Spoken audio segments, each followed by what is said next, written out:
இங்கே இந்த ரிக்ஷா டிரைவரோ ஏழ்மையான ஒரு இடத்துல வாழ்ந்துட்டு இருக்காரு. அவங்க ஒய்ஃபோடையும் அவங்க குழந்தையோடையும் தினமும் சம்பாதிக்கிறதுல பாதி காசை எடுத்துட்டு வந்து உண்டியில் போட்டுறாரு. அவங்க குழந்தைக்காக புக்கெல்லாம் வாங்கிட்டு வந்து கொடுக்குறாரு. அவங்க ஒய்ஃப் திட்டுறாங்க, நம்மளே காசுக்கு கஷ்டப்பட்டு இருக்கோம், இதெல்லாம் தேவையான்னு சொல்லி.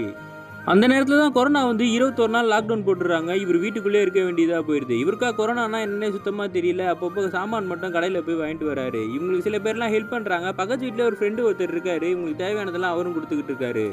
அவங்க ஏரியாவில் ஒரு ஆளுக்கு உடம்பு முடியலன்னு சொல்லி இவரை வந்து ரிக்ஷா எடுத்துகிட்டு வர சொல்கிறாங்க. காசு வேணா தரேன்றாங்க. இவர் எதுவுமே யோசிக்காமல் அங்கேருந்து கிளம்புறாரு. ஒய்ஃப் வேணான்னு தடுத்து பார்க்குறாங்க. அப்புறம் கடைசியாக ஃப்ரெண்டு தான் அவன் சொல்கிறாரு, டே அவனுக்கு கொரோனா இருந்து உனக்கும் கொரோனா வந்தால் என்னடா பண்ண போகிறேன்னு சொல்லி திட்டி வீட்டுக்கு அனுப்பி விட்டுறாரு. அவங்க ஏரியாவில் இருக்க எல்லாருமே சொந்த ஊருக்கு கிளம்ப ஆரம்பிச்சிடுறாங்க. இவர் கடைக்கு சாமான் வாங்குறதுக்காக போனால் கடைக்காரன் வந்து தரமாட்டேன்னு சொல்லிடுறான். அவங்க ஏரியாவில் இருக்க எல்லாருமே வெளியூருக்கு போய்கிட்டு இருக்காங்க. உன்னை நம்பி நான் எப்படி தரதுன்னு சொல்லி இவர் என்ன பண்ணுறதுன்னு தெரியாமல் வீட்டில் போய் ஃபோன் எடுத்துகிட்டு வந்து இதை வச்சுட்டு எனக்கு கொடுங்கன்னதுக்கப்புறம் தான் அவங்க பொருளை கொடுக்குறானுங்க. அவங்க ஒய்ஃப் சொல்கிறாங்க, இவ்வளோ கஷ்டப்படுறதுக்கு அந்த உண்டியில் சேர்த்து வச்ச காசை உடச்சி நம்ம சாப்பாடு வாங்கிக்கலாமேன்னு கேட்டால் அது பிள்ளைக்காக படிப்புக்கு சேர்த்தது, அதெல்லாம் உடைக்கக்கூடாதுன்னு அவர் சொல்லிடுறாரு. அவர் செத்து போயிட்டா என்னங்க பண்ணுவீங்க, முதல்ல வந்து சாப்பாடு தான் முக்கியம்னா இவர் கேட்க மாட்டேங்கிறாரு.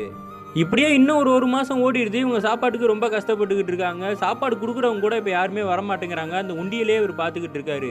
அவர் பக்கத்து வீட்டு ஃப்ரெண்டுமே நான் சொந்த ஊருக்கே போகிறேன், நீங்களும் சொந்த ஊர் கிளம்பி போங்கன்னு சொன்னால், இல்லை நாங்களே வீட்டை விட்டு ஓடியா வந்து கல்யாணம் பண்ணிக்கிட்டோம், நாங்கள் திரும்பி போனால் எங்கள் ஊரில் எங்களை கொண்டு போட்டுருவாங்க, நாங்கள் இங்கே இருக்கிறது தான் ஒரே வழின்னு இவங்க சொல்லிடுறாங்க.